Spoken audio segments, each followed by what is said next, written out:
So, hello, welcome guys to another Wagakki Band reaction. Today then, I'm gonna react to the opening of Twin Exorcist, which is called Hotarubi. So we're gonna watch first the live reaction of Hotarubi, and after that, we're gonna go into the anime reaction. I have never seen the anime, so I'm gonna like also give you a perfect, understanding of all the anime scenes, the probably get spoiled or whatnot, right?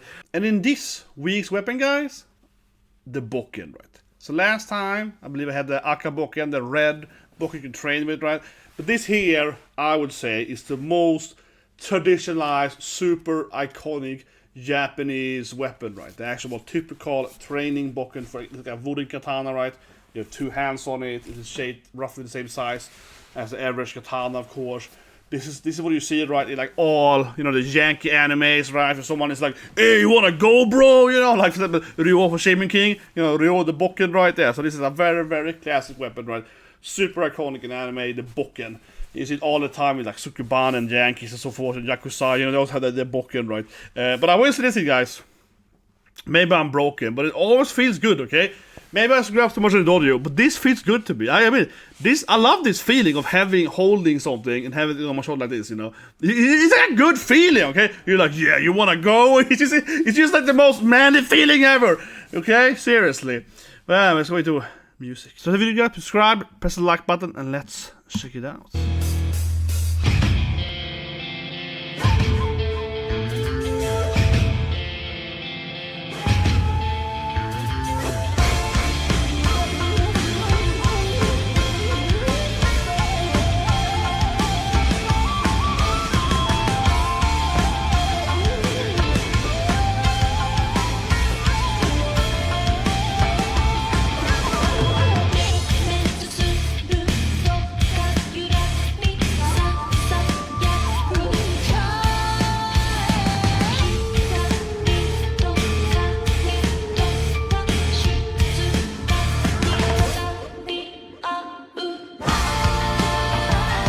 I should say immediately here, quite a different singing from Yoko. Yeah, I almost felt like a little etude.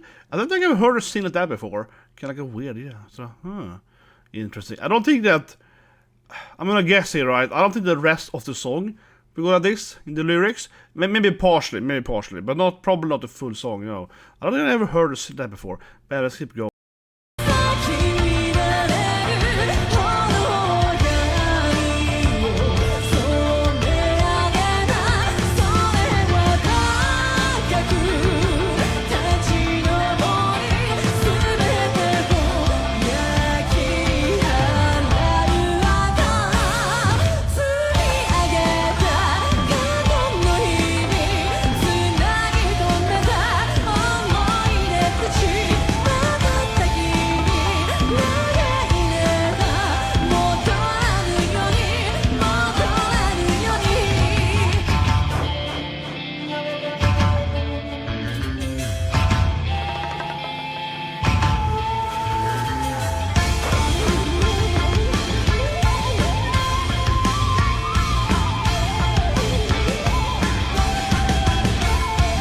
Okay, so the flute guy, he gets a lot of time in this band. Yeah, he gets a lot of... I mean, always when I hate this band, right? It always feels like they're, It usually feels like a band, because they have so many instruments and so many artists, right, together. It usually feels like it's like everyone gets one each, right? Yeah, like I've done maybe, I don't know, a 10 or so, right, reaction now to Wagakki Band, right? And it feels like every second song is like, this is your song. This is the Shamise song. This is the flute. It's time for the Japanese flute. The koto, I think it's called. Yeah, it's time for the, quit me for wrong, I think it's called koto, right? Or kuto, pronounced 2-0. Whatever, but yeah, it's like this is the Kuto solo. He has like 4 short solos now. But yeah, I'm gonna guess now then, given this how this band usually works, right? They're gonna increase the tempo. So they usually have this thing here, right? They have the intermission, I would call it, and then now they usually have like a much higher tempo after this. Let's see if I'm correct here, but that's usually how they do it in their music. They feel they usually have 2 different kind of distinguished parts, right? Especially in the live, yeah, especially in the live, even more so than in the music videos. Let's see if I'm correct.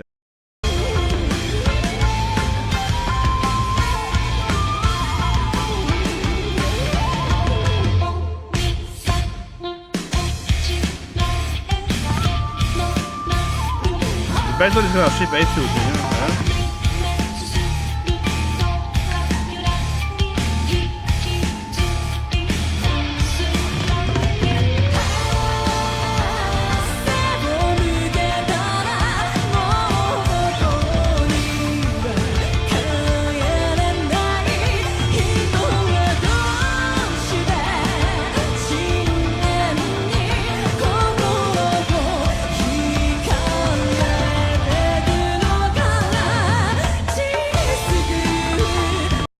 Okay, slower than expected. This song is... It feels more like... I don't feel like rock ballad is the wrong word, right? But this feels more like a ballad, yeah. I think this feels slower than what they usually do. It feels more like a longer, almost an enka, maybe perhaps. That's how it goes into a little bit. As a side note, I was at a concert in a Japanese band, right? Arguably, I would say my favorite band, honestly. Like my childhood, like dream band. So that was really amazing. This Wednesday, and they started playing Sign. They started playing it. Yeah. And you know what I'm talking about? They started playing the classic Naruto Opening 6. But started playing it in slow motion instead, guys. I played it in my last video yesterday. They started playing this classic, right? Very dramatic opening, but super slow instead. I was like, everyone's crying, my tears were crying. It was super sad. Yeah, they made it into like a ballad instead. That was the highlight of that concert. Was crazy. But yeah, let's keep going. But that's what I remember now. Yeah, that was like, oh, that was crazy. He's crazy.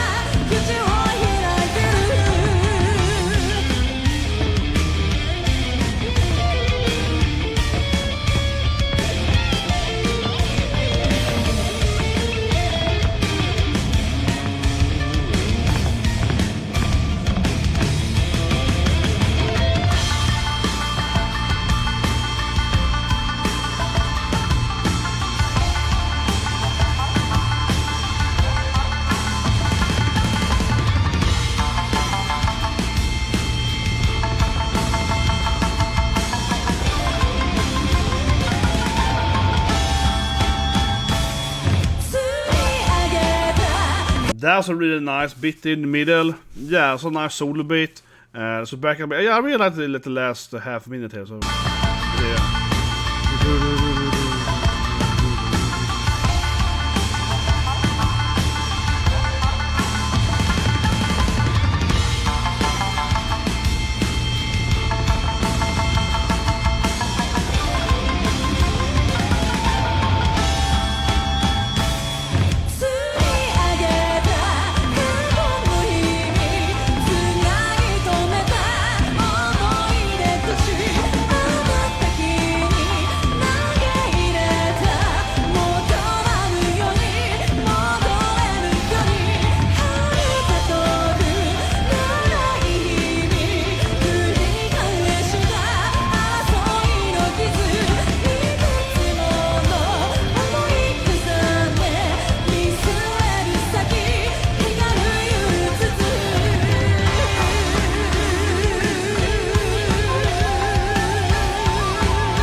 What can I say, right? I'm a sucker for her very gracious dance.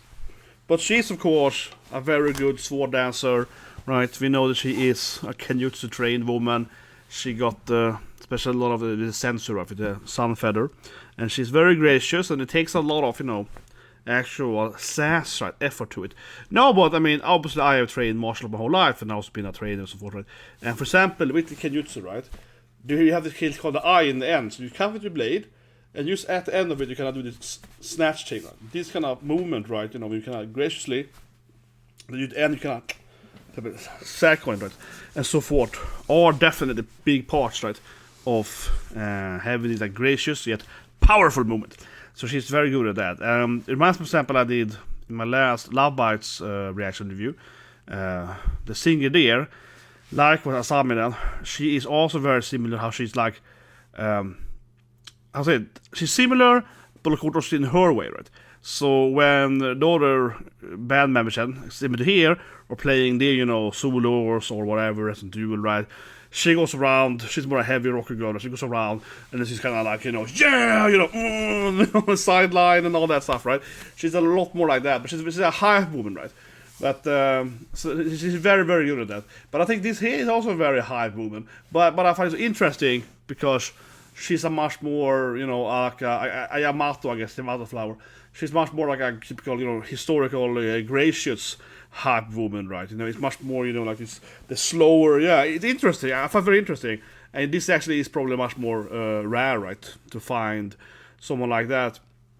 I actually was very surprised, honestly. So I went to, of course, the best band ever, right? And I made it about them in the past. So I went to, of course, I talked about it on the video. I waited for the video. I'm gonna make a long video about it. But I really, really love that band. But anyway, long story short is that this band I went to, and you can guess in the comments, yeah, that's the last video. They have two singers, and they're both very hype men, so to speak, right? But actually, I was surprised if there was anyone that was really, really crazy at last the live performance that I watched. They had one other thing today in another country. When I watched, actually was the guitarist. He was freaking on fire, okay? He was on fire. He was running around. He was doing tricks, but he was massively on fire, smiling all the way through. He was like, man, he loved it. Yeah, because usually I think the other two guys in their band that tends to be the hype, but no, he definitely brought the hype, man. He was surprisingly. I mean, he's also everyone in the band's on fire, but he was like liquid fire, man. He was like so incredibly on fire. Jesus Christ, guys. But I'll make a video about it in the future. But that's gonna be like my magnum opus, okay? That is like seriously probably my favorite band of all time. Or at least it's in my like top 3 my childhood bands. So that's epic. But anyway, sorry, I'm just rambling on now. But I'm just excited. That was like it was like the best Japanese concert I've ever been on easily. So but anyway. So that ninja skills. Like I said, almost a little hard to like define this song. It's definitely different than the other ones I heard from Wagakki Band before. It does feel, like I said earlier, it's like a ballad. It's like a Japanese ballad. And yeah, I don't know what you would call genre, but I think that like a rock ballad still kind of feels the most accurate for me. Even though the instruments, of course, yeah, exactly. It's like history, I don't know. Leave a comment below what do you guys would call it. But it definitely is, I would say honestly, this is probably the most different song that I heard from this band, right? So it's like my 10, 11, maybe 12 dozen songs now, and I would say this is the one that sticks out the most from the other ones. It is much, much slower than the other ones.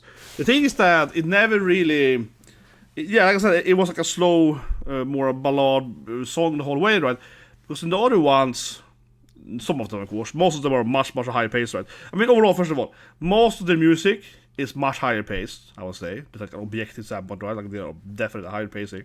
And some of them tend to have like a slower start, right? They usually have, like a staircase, right? So they usually have like 3 or 4 different. I mean, they use a lot of their music, right, is based around the classic Japanese theatrical thing. We have 4 acts. Sometimes the third act is the climax, right? They tend to have, like a 4 different, the 3 acts and the climax. That's how most of their songs are made, right? Very clearly. It follows that typical like Japanese, kind of like old school, geisha, whatever, performance thing, right? From like, I don't know when it started in Japan. Maybe like 17th century, probably. Like early Edo period, Tokugawa period. Somewhere there is probably that kind of started, I think, that kind of theatrical performance. Again, leave a comment below if you know exactly, but I think that's probably where the roots are from that, and then of course it got polished and kind of like this is how we do it now, probably in the 19th century, right? But I think, if I'm very correct now, it's probably in the Edo period, or then Tokugawa period, it's also called, and those are some weird things, honestly. So I don't understand why they keep calling different names. I never got that. So it's a side note, historical nerd note here, right? Of course. Tokugawa period, obviously then starts, right? Then Tokugawa Eishu, takes over Japan, and he unites Japan. This is the end of the warring stand Shogoku period, right? So this is the 17th century, it's like 1602 when it kind of starts, right? Later, actually, it's 8 or so, but this is kind of like the very early 17th century, and that's also called Edo period, because Edo was made into the capital. Edo, of course, today is called Tokyo, right? And the reason it's called Tokyo, at least from a kanji standpoint, is supposed to be right. Tokyo used the east gate, right? You commanded sign for east and gate, because Edo was located on the eastern thing, right? And so forth. And of course, we can discuss why did they move it to Edo, but it's probably because Tokugawa wanted to move kind of like the capital, right, from the emperor, and wanted to kind of consolidate the power to the shogunate, right? He was a full shogun, so that's probably why they changed the capital and so on. But I still can't really remember or whatever why they keep calling it Tokugawa or Edo period, why they keep changing the name all the time.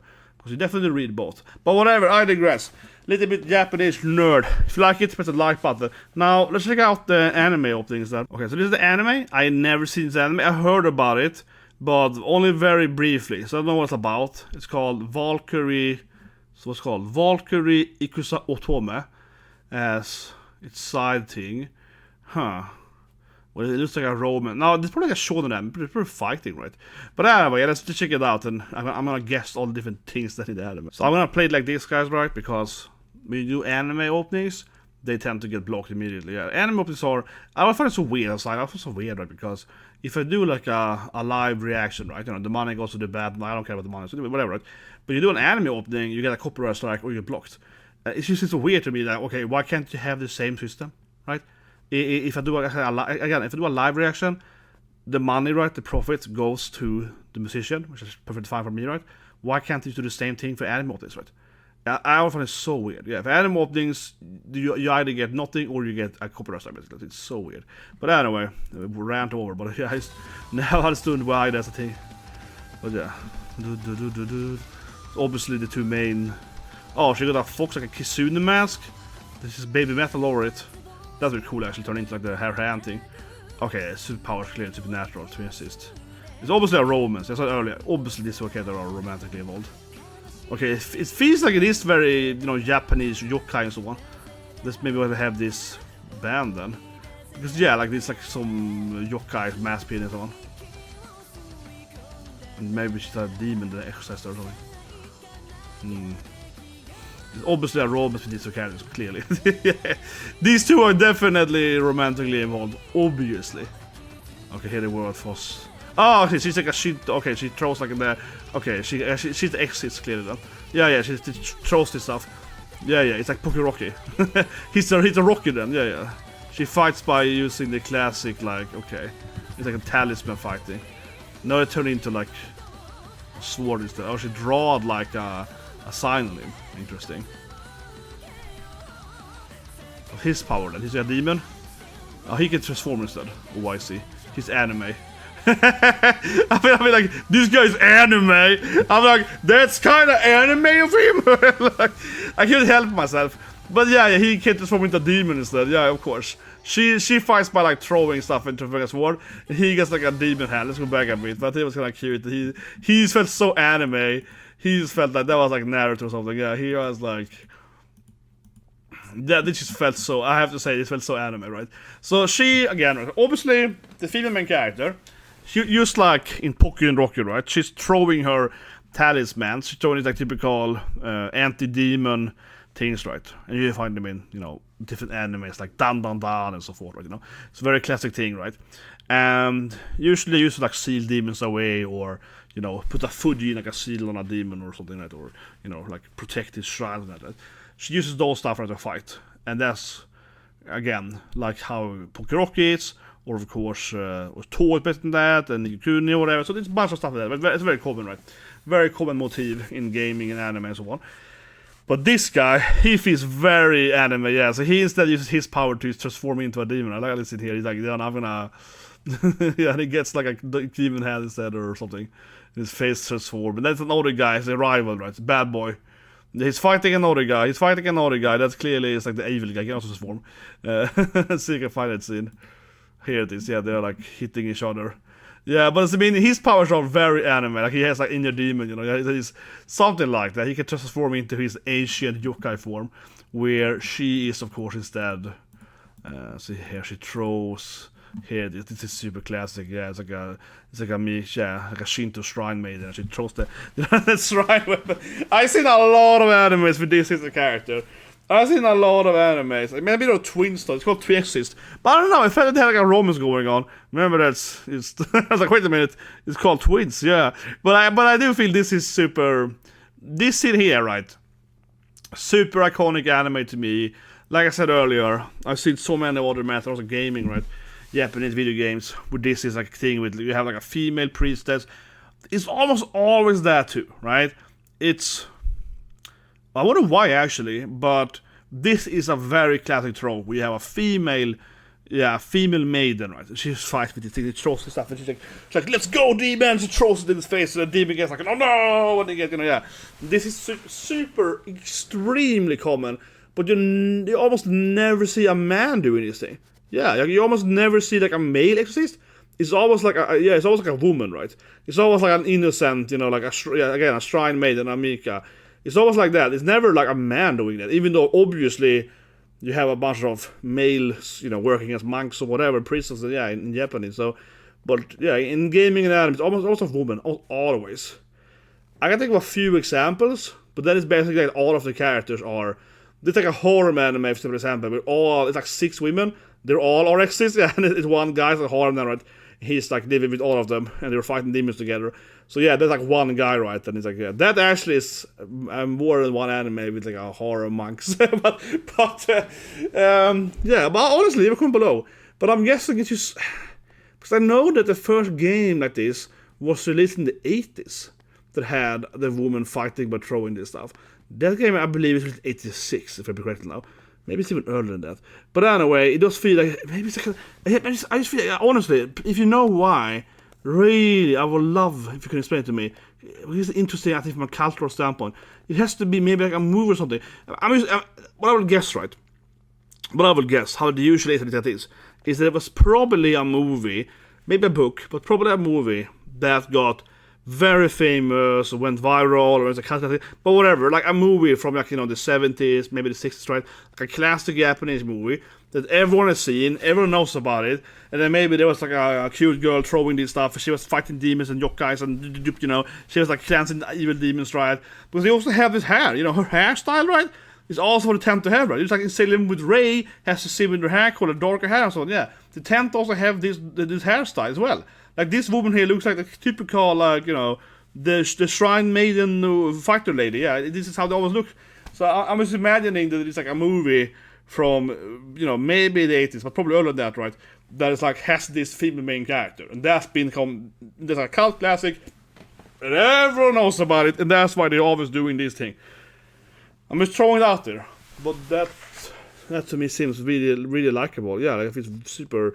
Because it tends to be like that, right? It's like one cult classic. And then everyone has this image of this is like a shrine lady. And she's gonna fight stuff, yeah. I have to admit it myself. In the isekai I'm writing, I'll get a spoiler, guys. Last guys, yeah. Isekai I'm writing, in my isekai, there is of course a shrine lady fighter. She's not part of the main party though. She's not an antagonist. Big spoilers here. Big spoilers! She probably won't appear in the first book. But yeah, I have this shrine lady that is evil, so you know, not a big twist on it. She's not a minor psychic anyway, but yeah, that's like, I admit it, because in my head when I am imagining how she looks, she also looks kind of like this. I mean, I imagine it, yeah. But like I said, in my book though, I'm writing her as a side character. She has like a couple of. She's not that important. It's more like the god she's following is the more important there. She's like an evil goddess. She's more important. So I kind of purposely made her a stereotype, right? To make it kind of, oh, she's like a shrine maiden, but she's evil, you know what I mean? I kind of made her just be kind of generic in that sense on purpose, right? Because it's more that she believes in an evil god, right? So that's kind of a twist on it, so to speak. You know, everything, but that's kind of obvious for the reader, though, that her god's evil. I mean, so to speak. But anyway, guys, like the video, subscribe, and have a great day.